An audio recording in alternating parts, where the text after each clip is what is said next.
Nancy and I are parked at the Lake of Two Rivers store, and we're going to go on the Algonquin Park Old Railway Bike Trail today. It's 16 kilometers in length. It's on a former railroad bed of the CPR. We're going to go to the west first, up to Cache Lake, and then come back, and then we're going to do the eastern section down to Rock Lake after we're done. So come along for this ride, and it should be very scenic. Leaving the parking lot at the Lake of Two Rivers store, there's a 1.5 kilometer connecting trail that leads us to the old railway trail.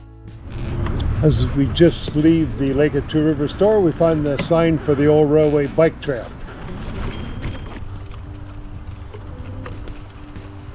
Hello. You will cycle along Highway 60 briefly on this connecting trail. The connecting trail also takes us through an open area that was once an airport near the Mew Lake campground.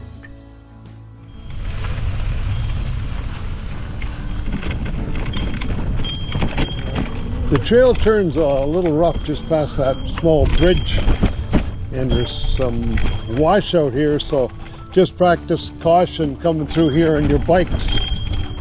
We just come off the adjoining trail. Now we're at the main old railway bike trail, and we go left towards Rock Lake and right to Cache Lake. My wife and I are going to head up to Cache Lake first, which is the shorter section. Now we're on the trail up towards Cache Lake. Probably.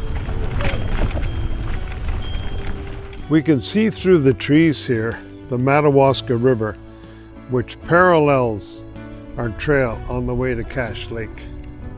As we continue towards Cache Lake, we cross another little bridge over the Madawaska River, which starts here in the park and flows all the way to Armprior. We just made a stop at Head Creek Marsh, nice little wetland area just off the trail as we get near Cache Lake.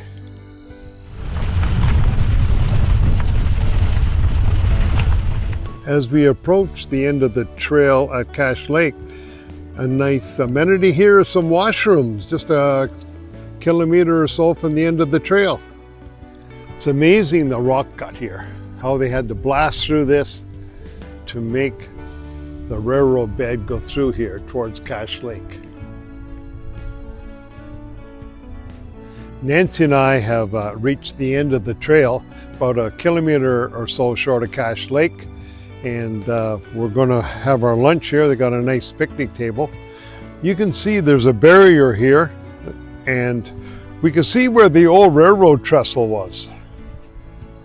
This is where the trestle went across the big gorge, and they didn't continue the bike trail here, but you can see the remnants of the old railroad trestle. So the ride was very scenic.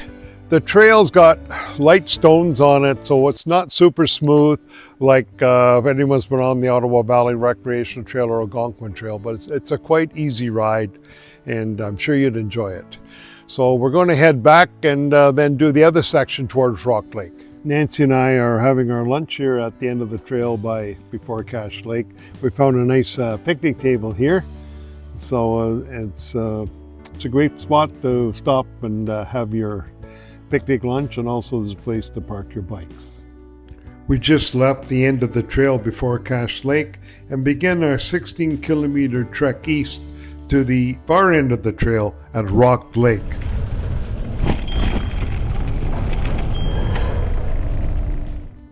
Heading east on the trail, we parallel the scenic Lake of Two Rivers. As we cycled along this lakeshore, we ran into some portagers who had been camping. Hello. Hi there. Looks like the beavers are starting to dam up this river under this bridge as we approach Rock Lake.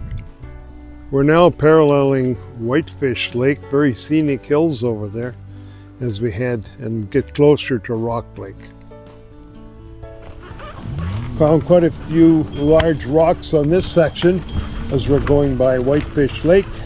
Just be cautious, different areas can't do high speed. We're just before the Rock Lake campground. We're right at the end of Whitefish Lake and a nice little scenic view from the bridge. Actually looks like a nice little beach down there too. As we approach Rock Lake, we're into another nice rock cut section. Beautiful.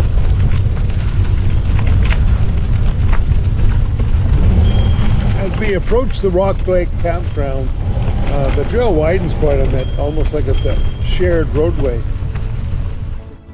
Nancy and I just got to the Rock Lake campground and we've completed the 16-kilometer trek from Cache Lake right here to the Rock Lake campground on the old Algonquin railbed. And it's a very scenic ride, one of the most scenic we've ever had. By lakes, through forests, through wetlands, and it's a level trail. It's an old railroad bed. I highly recommend you come and try it. The only caution, it is stonier than some of the trails like the Algonquin Trail we've rode on. It's a little stonier in parts, and probably better if you had fatter tires, but overall it's quite doable, even road bikes like we had it. So I hope you've enjoyed the ride, and we'll see you on our next trip.